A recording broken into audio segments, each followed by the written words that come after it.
So for this painting, I started with a circle. I'm just tracing my washi tape and I just kind of put several of them around my paper overlapping till I liked the way that they looked. And then I just laid a very light layer of pink down in the background.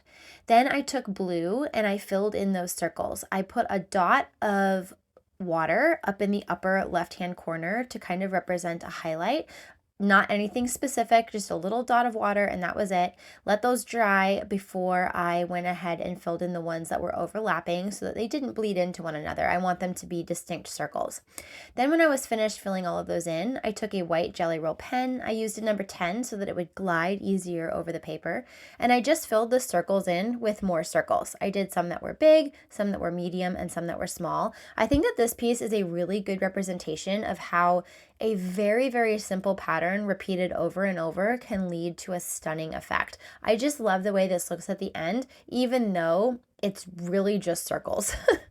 I'm also using these little decorations on my ornaments to kind of establish a foreground and a background by allowing them to be interrupted by the ornaments in front of them, if that makes sense. So I kind of established in my mind which ones I wanted to be in the front and the back, and then I added those little decorations accordingly.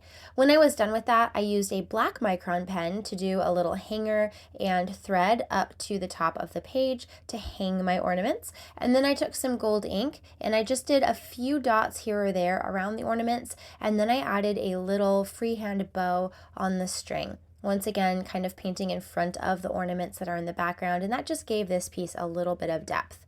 When I was done with that, I just thought it was super simple, like I said, and yet the pattern just made it very effective. I think that it's really elegant and gorgeous, would make a phenomenal Christmas card. I hope you like watching it. Okay, thanks for watching. Bye.